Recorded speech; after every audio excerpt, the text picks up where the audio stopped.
Daily Tech News Show is made possible by you listening right now. Thanks to all of you, including Johnny Hernandez, High Tech Oki, Chris Zaragaz, and brand new patrons TJ and Yishuan Lu. Yay! Welcome. On this episode of DTNS, the VR, AR, and AI that Meta announced at Connect, plus Scott Johnson's thoughts on Logitech's new Adobe Entwined Stream Deck-like device, the MX Creative. This is the Daily Tech News for Wednesday, September 25th, 2024. In Los Angeles, I'm Tom Merritt. From Studio Animal House, I'm Sarah Lane. In Salt Lake City, I'm Scott Johnson. And I'm the show's producer, Roger Chang. I need to hide the magic word later in the show, don't I? Yeah, because I knew. are there going to be several screams? I don't know. I'm going to stay vigilant. The word is entwined. Scream. We got a lot to get to with this Meta Connect, so let's start with the quick hits. Google filed a European Union antitrust complaint against Microsoft over unfair cloud computing practices that Google says reduces customer choice and also raises prices. The company alleges that Microsoft's Windows software locks users into its Azure cloud services by imposing financial penalties on customers who want to switch to rival providers. Google says if you move Windows data to Azure, it's basically free, but if you do the same with a competitor, that can be up to a 400% markup. Google wants the EU to agree that Microsoft should remove these restrictions. Microsoft claims it's already resolved similar concerns with other European cloud providers and is doing nothing wrong.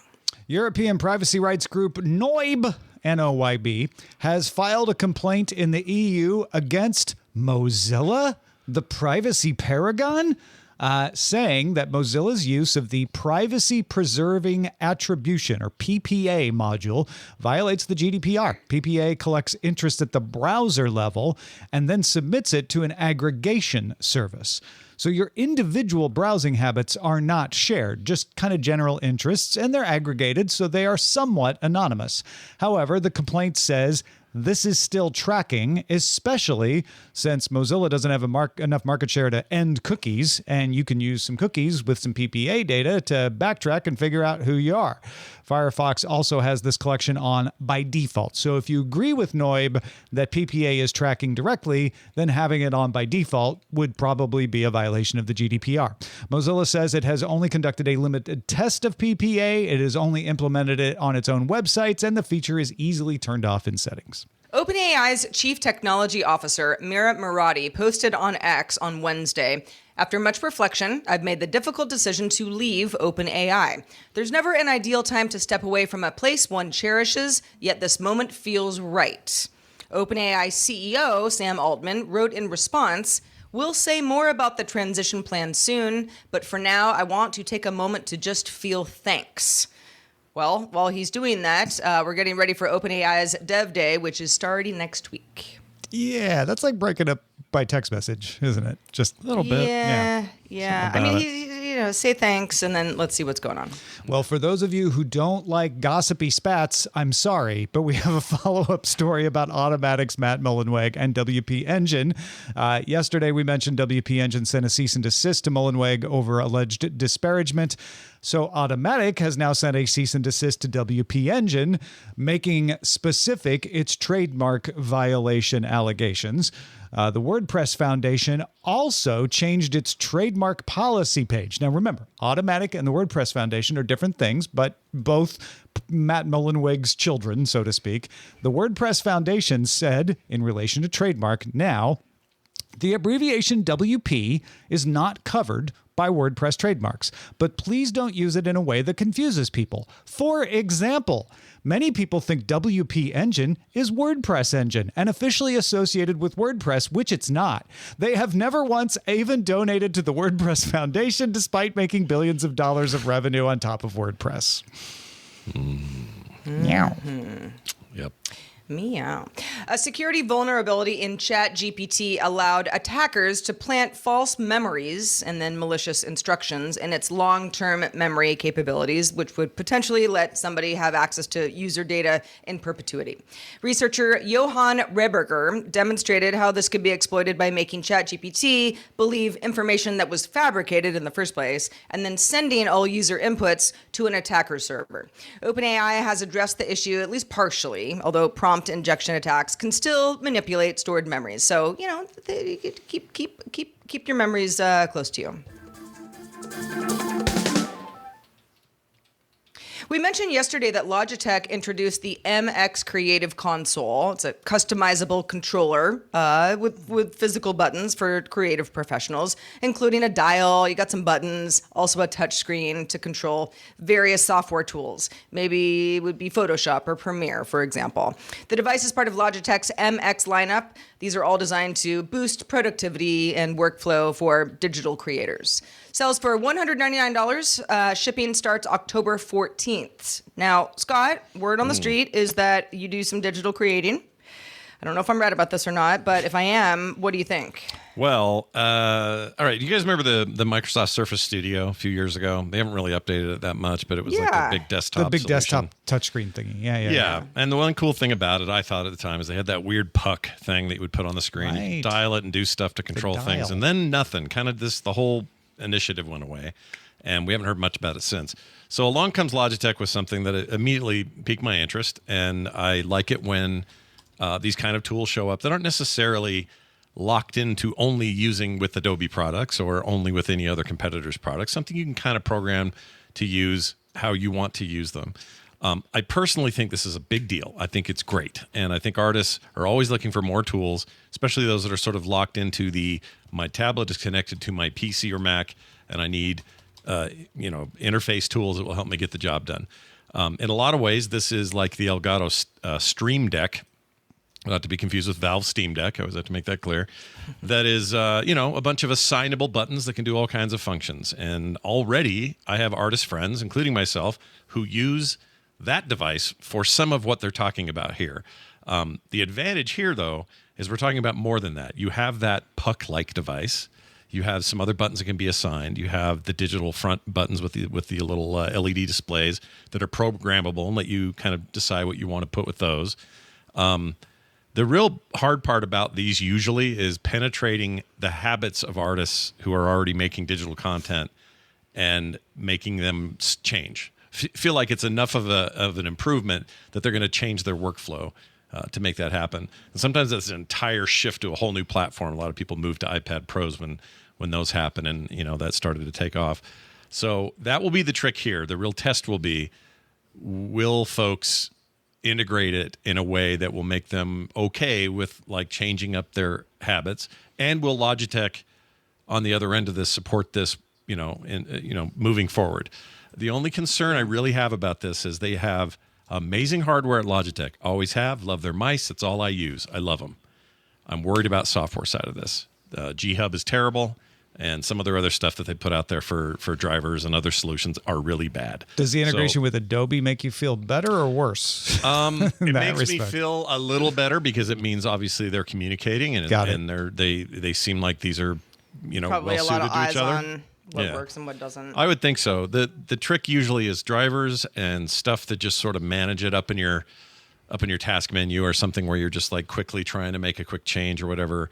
They are not known for good solutions in that regard. Maybe that's changing. Maybe this thing will have nothing to do with that. I don't know, but that is one thing I'll watch for when it lands. And I hope we have more to say once it comes out, because I think this is a pretty neat addition to the. Are you going to get tool it? set. Or are you going to? I think I might. I might actually get it. The big trick for me will be will I have as much customization as I can outside of the Adobe ecosystem as I want? Because I'm currently kind of not in there the way I used to be. And I use a lot of other competing products. Can I still? Yeah. Does it try to sort of kind of nudge you back into a specific workflow that it works best with, right? Not and necessarily what you work best with. Exactly. And if you're making a lot of content that is like 3D content for 3D printing, for example, your 3D modeler, let's say, out there, will these tools be tweakable to the point that I can happily use those in 3D applications. And I just don't want it to be a one-trick pony and only work well with Photoshop or Illustrator. right. I think that's bad for that Premiere. market. I also think your note about just how much do people want a workflow that they're really dialed into to change? Get it? I mean, yes, we can always change workflows, and sometimes it makes things more complicated, and often it makes things easier. My fear, if I were to have this kind of workflow, I'm like, all right, now I've got like a few more things on the desk. Yeah. Like those new things aren't going to do everything that I need. So I still need my keyboard, I still need my trackpad, but now I've got this other stuff. Does it do these sort of, essentially, hotkey configurations help me or create more complexity with, under the guise of helping me? Yeah, and you're also running out of ports, and you've got to swap other That things too. around, and you're like, well, man, I don't know if this is just more stuff or if this is really going to help me. And honestly, I think the killer app here might be video editing, whether it's Premiere or DaVinci Resolve or something like that, where you're doing a lot of scrubbing with the knob. You're using these shortcut keys for very much needed all the time shortcut keys when you're editing. So that may actually be the killer space for this. When it comes to the artist stuff, it's usually 2 or 3 buttons accessible by your thumb or something are all you need. So this might be overkill. That's what I'm saying. I need to see it in the wild, get some use cases out of it, see what people think, and then we can make probably a better distinction on what's going on. But I love that they're doing this. I will say that. I think it's great. Give people more tools to work with, refine it, do better. We'll see if it has some lasting I have good power. news for you, Scott. You can still buy the Surface Studio 2 Plus. Great. I'm Starts on at it. $4,500. Oh, never mind. I'm not on it. I'm good. We'll stick with $200 Still there, though. for Still the there. MX Hasn't Creative gone away. Console. Yeah.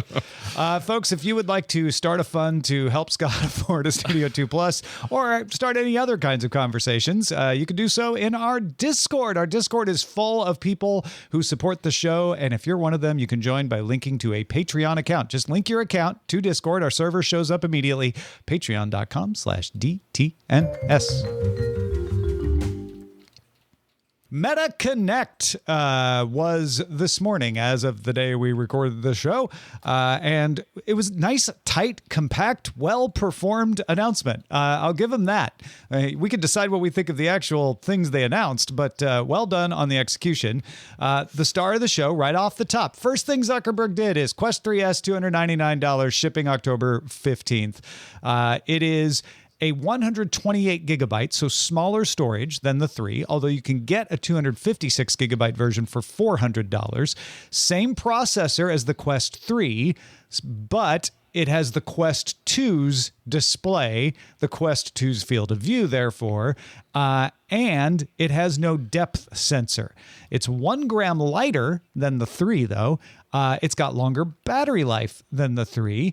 It has the same RAM and the same processor as the 3, 8 gigabytes of RAM and the Snapdragon XR Gen 2. The Quest 3 is also getting a price drop. So the Quest 3S will be $299 and $399. The Quest 3 drops from $649 to $499. So you now have $299, $399, $499 in the Quest lineup. And they're bundling Batman Arkham Shadows with either the 3 or the 3S if you purchase it by the end of the year. Also, they discontinued the Quest and the Quest 2. So the Quest 3S and the Quest 3 are the only headsets that they sell here. Now, Sarah, let's start with you because I know you're into VR. What do you think about the 3S here? It seems like it's more like a 2 Plus than a 3S, but whatever you call it, right? And I don't have a Quest 3. I have the original and I have the 2.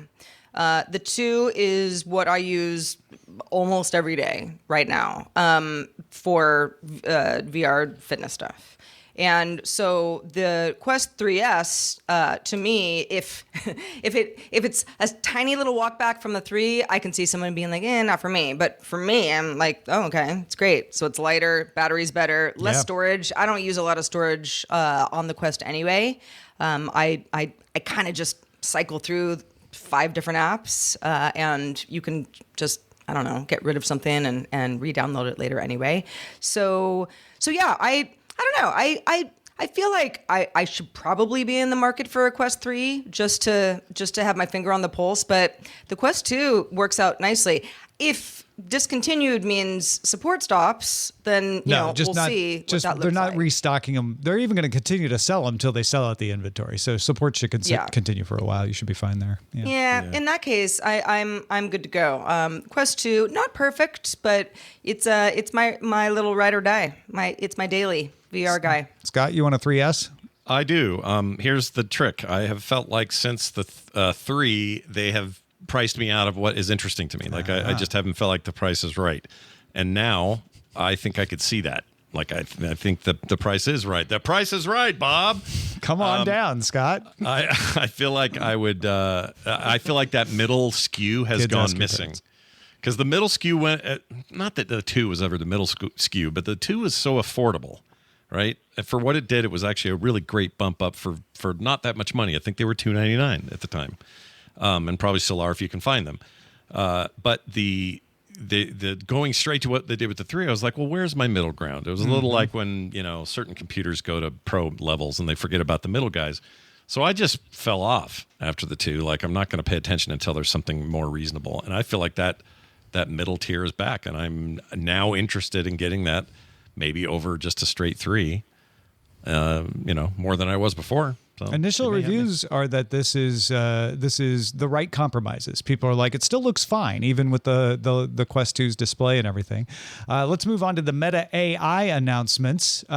Meta AI, across the different products that it is integrated with, will now let you do conversations in real time. You could do that on the glasses. You couldn't do that elsewhere. Now you can do it everywhere you have Meta AI. The generic voices are there, as well as celebrity voices. You can have Meta AI be the voice of Nora from Queens, a.k.a. Aquafina, Dame Judi Dench, John Cena, Keegan-Michael Key, or Kristen Bell.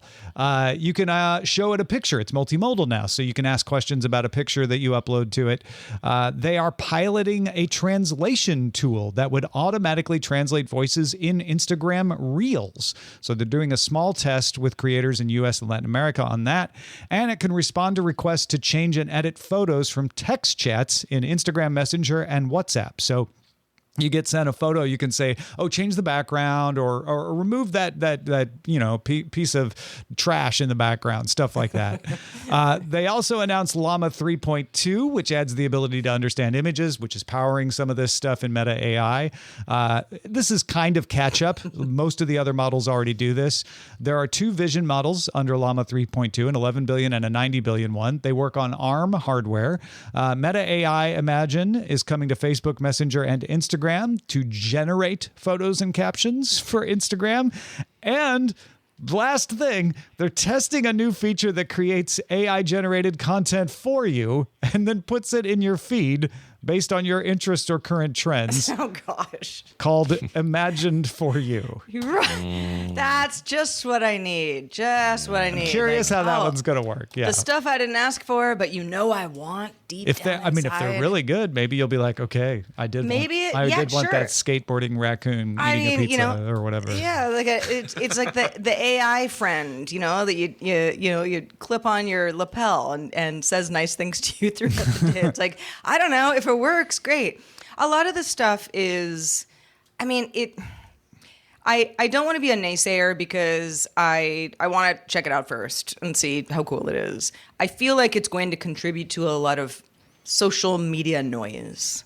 And there's so much already that, I'm kind of like, all right, AI generated captions. If I don't have a caption, man, maybe I just shouldn't post it in the first place. Actually, the caption is the one I like. The caption's the one where, like, sometimes I'm just I'm like, oh, what should I say? And if it can just suggest something, I might tweak it a little, but that could be helpful. I don't need it to show me a picture of myself in a astronaut outfit to inspire me.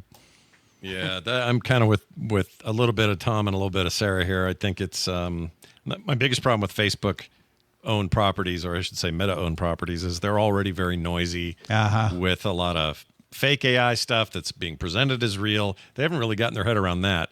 So the idea that I got to go face more of that is just the system telling me what to look at, that is not really appealing to me on the face of it. Now, they may surprise me and I may have a delightful time the next time I prance around through Facebook. But is this going to be used for ads? It's going to be like, Scott, look at you in the latest Armani line. Don't you want to buy? Click here. I mean, Maybe Minority it can- Report did that. Why we're heading there, man? We're going. Maybe it can make some recommendations better because I'll tell you, I will watch one. Like I watched like a Britney Spears video like a month ago, and everything in the For You carousel is all just like little funny meme things about Britney Spears, and I keep saying, "See less, see less." You know, sorry, I looked at the one video. My God. Yeah. And you know, it's like it doesn't work that well. It doesn't. It tries to know what you want based on a very small amount of data. If this could make it better, okay. Yeah. Arguably, it could make it better or worse. We're about to find out. I Right, guess. right. Something that is universally praised, though, are the smart glasses, the Ray-Ban Metas, and they are getting new features. There's a new design. The new clear frames got a big round of applause from folks. Even Tom's Hardware was like, "Ooh, those look good." But the new features coming to Ray-Ban Metas include reminders, which has the glasses take a photo of something and then remind you about it later. So, you know, you're looking at your keys and you're like, remind me where those are so you don't lose them. You can look at a QR code or even just a phone number and then either have it clicked, you know, or saved to your phone or called on your linked phone. Live translation in English, French, Italian, and Spanish. Multimodal video AI. And an interesting one called Be My Eyes, which connects you to someone live who describes what is seen through your lens, which is, you know, a visual assistance feature that I thought was interesting and didn't get a lot of pickup in a lot of the coverage I saw. Interesting. But also new clear frames. Okay, fine. That's what everybody cared about. I'm still convinced I kind that of do care about that. I think, you know, They're a nice clear looking. frame and a black frame are very different looks. So Yeah, that's you're true. You're gonna get some people being like, "Oh, okay, I would wear these." I think I'm not alone in this panel here on this, or maybe I am, but I think that glasses as an interface is a thing we will see. And I don't mean like full VR and AR and, you know, all the capabilities. But this that does you're gonna feel want. like it's the right step. It's starting It's to get the right momentum, step. right? Yeah. This is where you start. You're starting small and thin, and you're getting thinner. I Thank think you. that's a huge part of this. Tom, you're looking great. And I actually think you're yeah. getting a little too thin. You're a I little should eat thin. more. Yeah.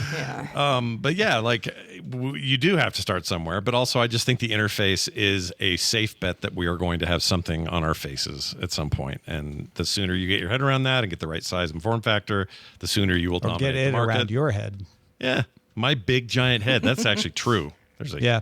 Not lot of everybody truth wants to in wear it. glasses. You know, you and I are wearing them, Scott, because we have to. Sarah have to, yeah. decides not to and wears contacts, right? So Sure. Yeah. I'm going to Yeah, be curious sunglasses if I'm everybody fine wants with, this. but Yeah. glasses all day. Yeah, you're not wearing the it's too much sunglasses glasses. inside or No. most of you at night.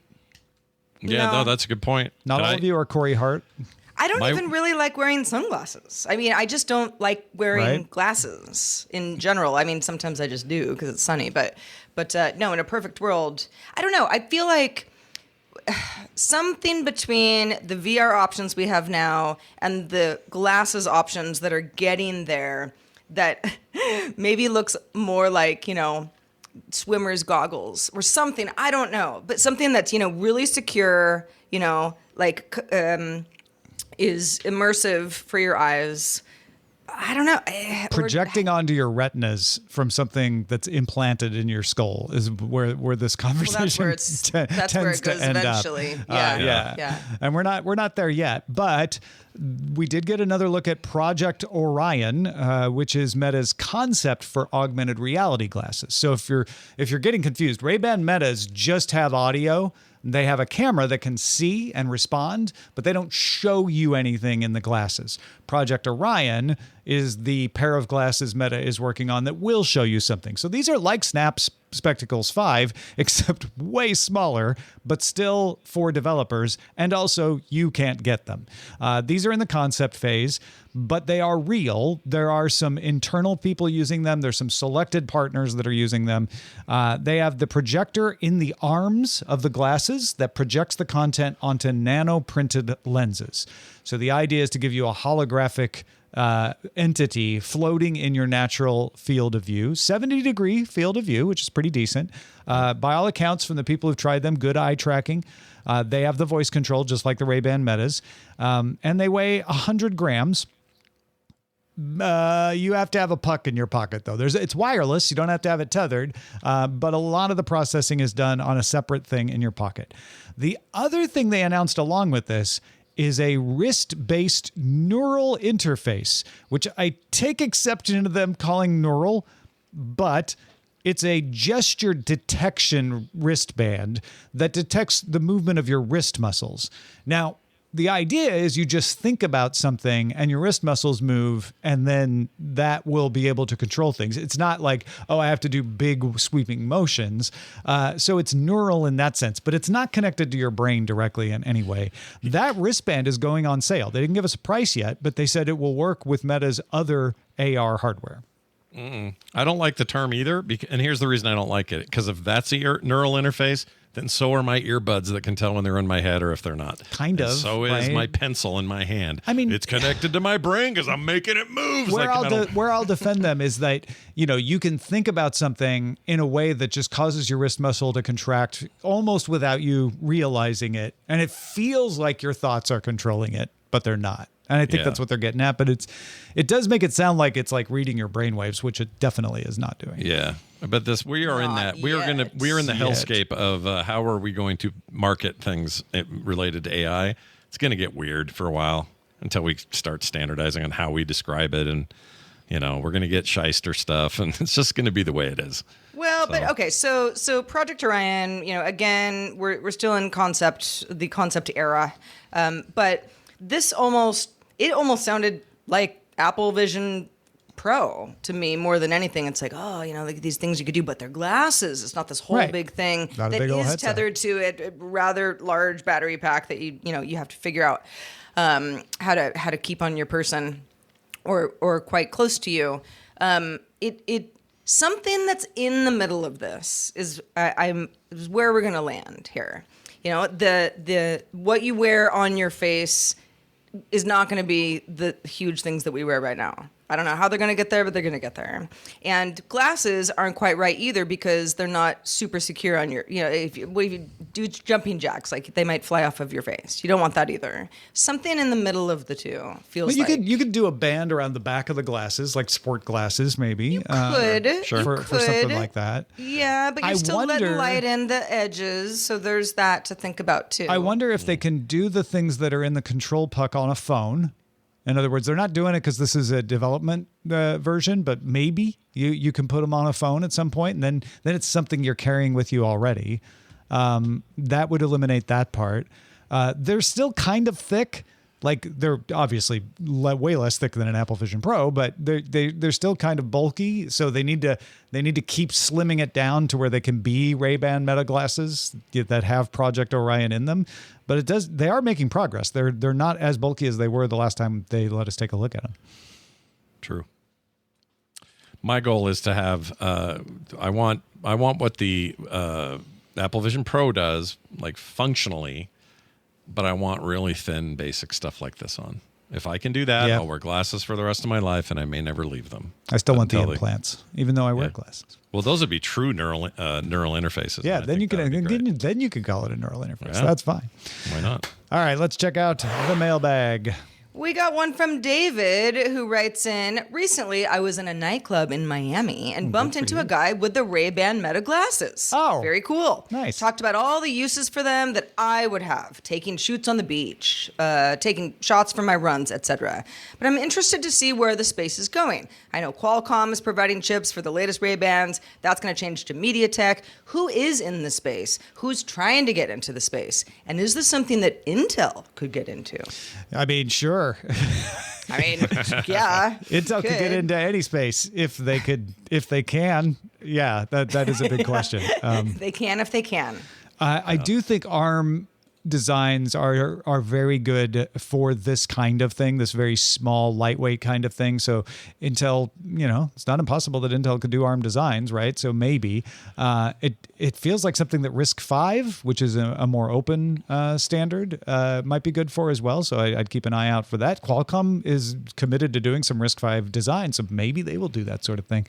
But interesting question, and yeah, definitely another space for for chip companies to be able to compete in, because it does look like this is going to keep getting bigger. I'm ready for somebody to give Ray-Ban Metas a run for their money. Like who's going to enter that space next? Not that there aren't plenty of smaller companies doing that. There are, but none have got the momentum of Meta. So I'm looking around to see like who's going to step up and become the Android to Meta's Ray-Ban Apple or whatever.